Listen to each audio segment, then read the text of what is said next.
You did the one thing, Joey, that you must never, ever, ever do under any circumstance. You apologized.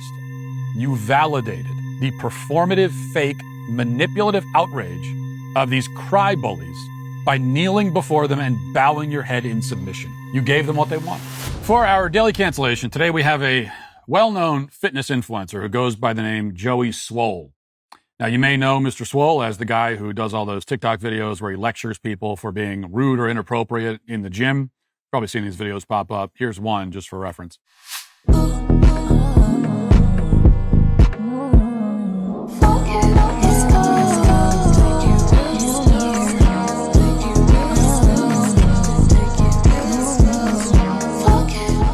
Please, please, please don't do this nonsense at the gym. You're there to work out, not film TikTok dance videos. And listen, I'm all for dancing between sets or on the treadmill. Love to see people do it. I do it myself. But you don't do it standing directly next to somebody that's working out just so you can distract them to get a reaction so you can film it and post it on social media for likes and attention. Now, he's right, of course. You should not film dancing videos at the gym while people are trying to work out. Do we need a Joey Swoll video to, do we need him to make a response to every single video of someone being inappropriate at the gym just so that he can tell us again for the 10 millionth time that we should not be inappropriate at the gym? No, we probably don't need that, but it's harmless content for the most part, and it's helped Joey Swoll gain a very large following on social media. Although large followings, as those of us with large followings inevitably discover, are a double-edged sword. And Joey learned that lesson this past week. A few days ago, Joey posted a simple, seemingly innocuous tribute to one of his personal heroes, Hulk Hogan. After the wrestling icon died, Joey tweeted this: "R.I.P. to a legend and one of my inspirations to start working out." So that's it. That's all he said. Lots of people were posting tributes to Hulk Hogan. This was just one in a sea of them. Nothing especially notable about it, you might think, as a rational and normal person. However, over on the left, where rational and normal people do not reside, Joey Swoll's brief one-sentence Hulk Hogan eulogy was an outrage. They exploded in anger, attacking Joey, accusing him of racism. They claim that Hulk Hogan said and did racist stuff in the past, which means that anyone who praises him or mourns his death is also racist. Now, I'll admit, I don't even know what specifically Hulk Hogan supposedly did or said that upset them so much. I couldn't possibly care less. I didn't even look it up because I don't care. It doesn't matter. All I know is that the people crying about it today and claiming that you're a racist if you pay the man tribute after his death are ridiculous clowns and should not be taken seriously. All you can do with such people is ignore and disregard them or mock and belittle them and then ignore them. Unfortunately, after only a few hours of backlash, Joey Swoll decided that he had to explain himself. And here was his first attempt. Listen, I can post Hulk Hogan if I want to. Just because somebody makes a mistake in their life doesn't mean that they haven't done good things. I don't know what he did, and he said something 20 years ago and apologized for it. If you're going to attack me, you better go after the colored athletes and the people that are black and minority that went and posted him as well. Okay, the man was nice to me. He made a mistake. I'm not God. People make mistakes in life. If you got a problem with that, look at yourself. There's not one single person in here that hasn't made a mistake in their life, so...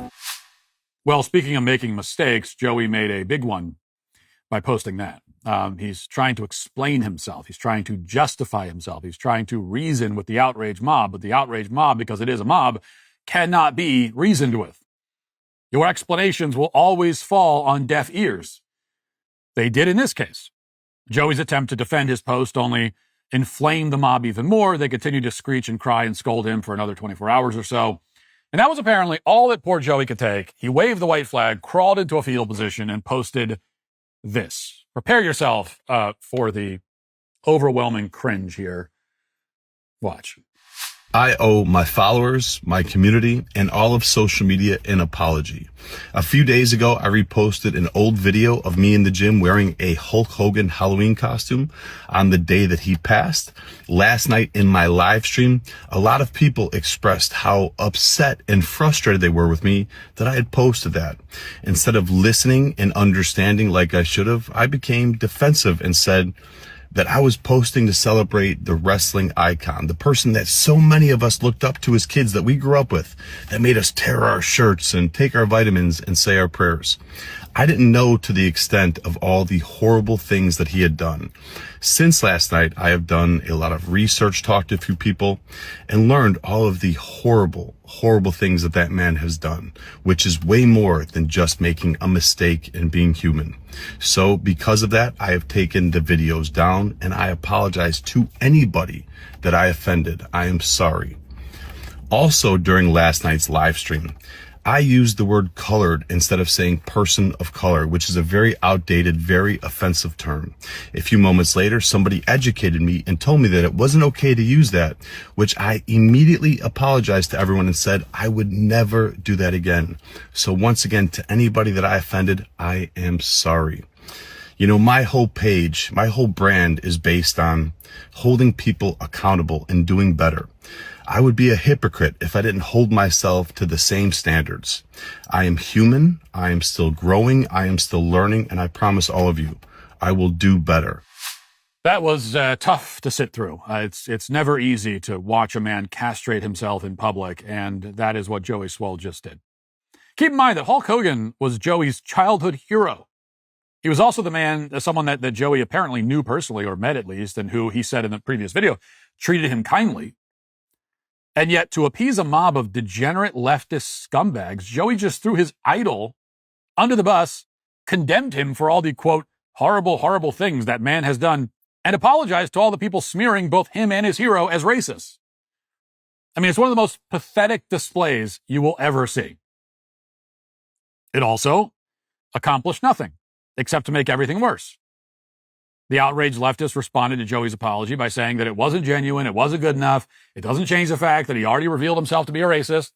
None of them accepted the apology or invited him back into their fold. America is back. Thanks to President Trump and leader John Thune's working family tax cuts, we stopped the biggest tax hike in history. That's only the beginning. The big, beautiful bill also cuts taxes on tips and overtime, secures the border, finishes the wall, and protects Medicaid for Americans, not illegals. Leader Thune and Senate Republicans got President Trump's conservative agenda done, providing real relief for every hardworking American that's up early and home late. We're bringing manufacturing jobs back home, and we're making America great again. Tell Leader John Thune and Senate Republicans, thank you for delivering President Trump's agenda. Learn more at onenationamerica.org. And that's the way these things always go, of course, which anyone who's been alive and semi-sentient since 2020 should already know. Joey Swoll has certainly been alive for the past 5 years, so I don't know. He's another one whose sentience may be up for debate. I just don't know how. I hate to do in the current year, how could you do this? But seriously, in the year 2025, how could you not know how this works by now? Now, shortly after that apology, seeing how poorly it was received, Joey came out with his third response. He tried explaining himself. When that didn't work, he tried groveling and apologizing. When that didn't work, he gave up completely. Here's what he wrote, quote, all the good I've done, all the people I've helped, all for nothing. I truly hope all the people I've inspired do great things in their life and pay it forward to help others and carry on my message. But no matter how much good you do, people just wait for a reason to hate you and tear you down. You either die a hero or live long enough to be the villain. Thank you for your support. I am done. So this is the final stage of a self-destructive meltdown, begging for pity, quoting Batman, and then quitting social media, right? It's a story as old as time. And a terrible way to go out. Not that Joey's actually going anywhere. He'll probably be back tomorrow, I'm sure. But even so, this was a deeply pathetic performance. It brings me no joy to say any of this, by the way. I think Joey seems like a nice guy. I'm sure he is, but I mean, as men, we got to call this stuff out. And apologizing like that to the mob is inexcusable. And when you put yourself in the public eye and you're profiting immensely from it and enjoying the riches that come with it, when you do that, you have a responsibility as a man to respond with strength and moral courage in these moments. And if you don't respond that way, you deserve to get called out, especially a guy who his whole shtick is to call other people out, many of whom deserve to get called out. He's posted hundreds of videos calling out random people. Well, now it's his turn. Now, if rather than listening to whichever crisis PR scam artist told him to issue that apology statement, Joey had instead solicited advice from someone who actually has experience successfully dealing with left-wing cancel mobs, someone like, for instance, me, I could have spared him all this heartache. I would have told him that 98.5% of the time when people are mad at you on the internet, the best way to deal with it is to not deal with it. Ignore it. Say nothing. Pretend it's not happening. Don't look at your mentions. Don't search your name. Don't read your DMs. Just keep on posting like nothing is wrong. Post through it, as the wise sages of old have always said. In 98.5% of cases, the outrage will subside on its own in 24 to 48 hours. I mean, think of it like a mild rash, a case of contact dermatitis. It's a minor nuisance. It's not serious. It will go away in a day or two. A week from now, it will be ancient history. A month from now, the outrage will be so far in the past that any record of it will be lost in the sands of time, recorded only by hieroglyphics on the wall of a pyramid. That's what happens if you ignore it most of the time. Now, in very rare cases, the outrage may last for longer. It takes on a mind of its own. It snowballs. 3 days later, people are still talking about it. A day after that, they're somehow even angrier than they were when it all started. This is rare, okay? As someone who's, I'm kind of, at this point, I'm a sort of a connoisseur of mob outrage, having experienced all of its various varieties and flavors. I can tell you that this kind, where like 4 days later, it's even worse. This happens this happens to me maybe like once or twice a year, probably even just once. It's a rare occurrence. And the truth is that even in those cases, you can still ignore it. You come back 4 days later, you're like, oh wow, they're still going on about this. What you could do is just say, okay, and leave for a week. Don't announce it. Don't announce it in a self-pitying way. I'm leaving. I'm done with social. Just go do something else. Don't even check. Just keep ignoring it. Get offline completely if you need to. Come back in a week and pretend it never happened. You can have a bunch of people in your comments. The first time you come back, you start posting. A bunch of people in the comments are going to go, are you going to comment on this? Are you going to comment? There's actually a certain satisfaction in just ignoring it. You're like, no, I'm not going to comment. I don't have to. I don't have to bark on command. You need to comment on this. No, I don't. I don't have to. I don't have to do anything. I don't care what kind of comment you want to hear. Take that. But if you really feel like you have to address it, then address it by looking directly into the camera and telling your critics to kiss your ass. Let them know they're a bunch of whiny, ridiculous children and you don't care how they feel. Now, if you do this, this will probably set them off even more. The mob will become more hysterical with rage, but that will be their last gasp because they'll know they can't break you. They're not going to win. They're not going to be able to extract the apology. So after screaming impotently for another day at most, they'll pack it up and go searching for a new target. Either of these strategies, ignoring the mob or telling them to kiss your ass, would have been a fine way to approach this. But you did the one thing, Joey, that you must never, ever, ever do under any circumstance. You apologized. You validated the performative, fake, manipulative outrage of these cry bullies by kneeling before them and bowing your head in submission. You gave them what they want. You didn't just negotiate with the terrorists, you surrendered to them entirely.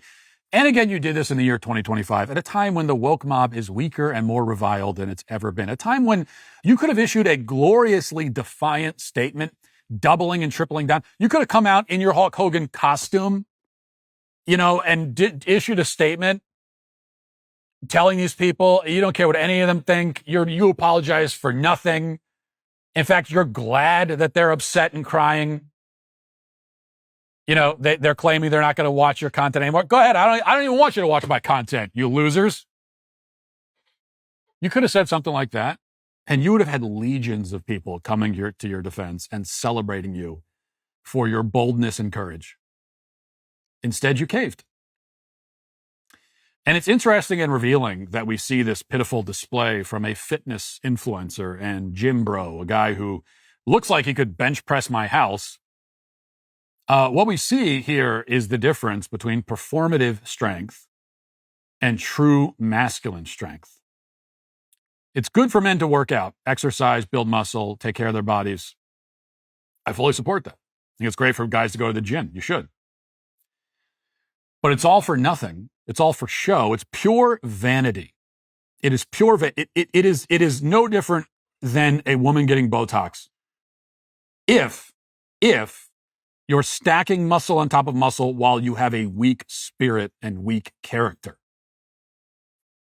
Okay? If all that muscle is concealing a soft, weak character, then it doesn't mean anything. It's pure vanity. It's just appearance and nothing more.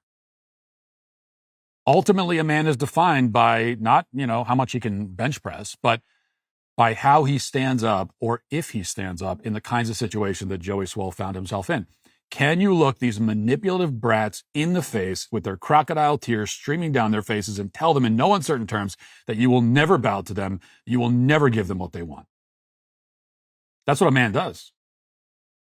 There are moments that define a man.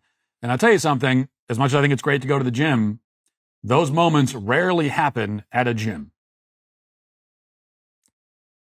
When they do happen, do you rise to the moment or do you shrink away? Joey Swoll shrank. And that is why he is today, sorry to say, canceled.